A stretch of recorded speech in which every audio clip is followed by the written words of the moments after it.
This tutorial will cover appraisals as well as methods to list properties for sale. The property appraisal. So once you've inspected the property, you'll want to go through your opinion of price with the vendor. So you'll need to provide an appraisal. So your duty is to provide evidence on how you actually reached your opinion of price. So agent's estimated selling price. This is the price the agent estimates the property is likely to attract based on their experience and knowledge of the market. If it recorded as a range, the top of the estimated selling price range must not be more than 10% of the bottom figure. So for example, a quoted range of 400 to 440 is 400 plus 10%. The agent's estimated selling price does not have to be the same as the seller's asking or reserve price. If a seller has not provided an agent with an asking or reserve price, the property must not be advertised for sale at a price that is less than the agent's estimated selling price. So it's your duty to provide them with a price as what you think the home will sell for.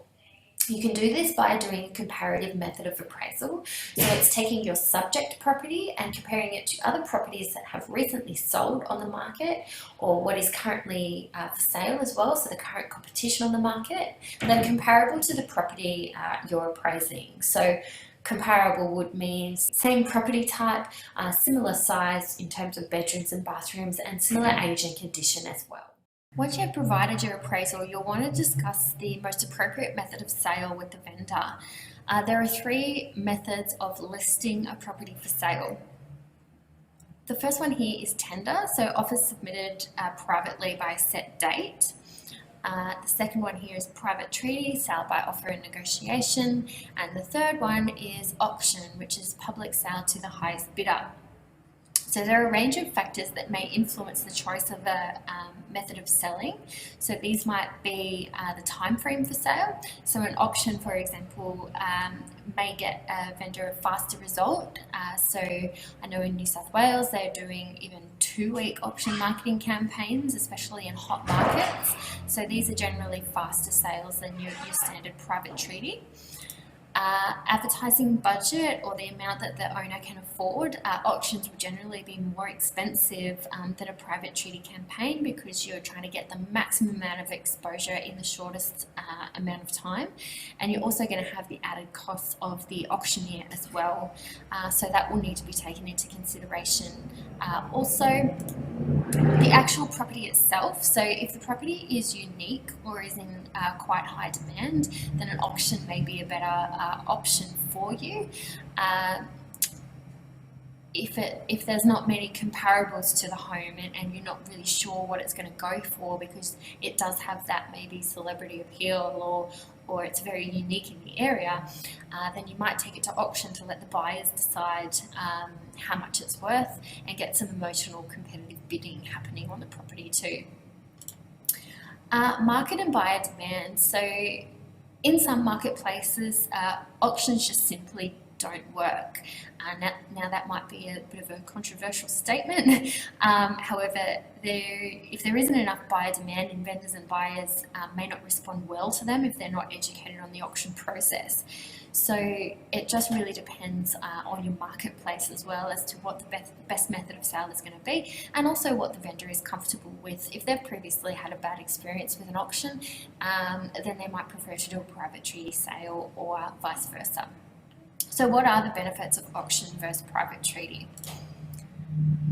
For an auction, you have an unconditional sale. So what that means is there's no cooling off period.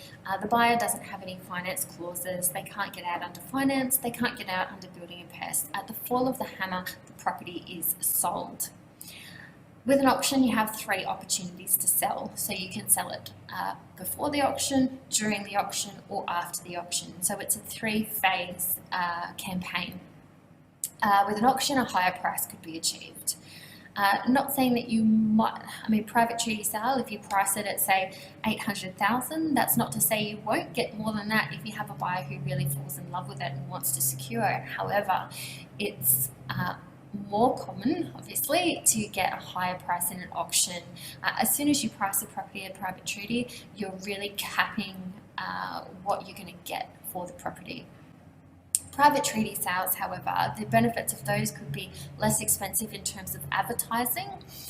There's no pressure, so there's no end date that you have to sell by. There's no date that the vendor has in their head. It's not normally a 90-day exclusive listing that you're signed it up for, and less pressure. You can sell it to whoever you want and whatever time frame you want as well.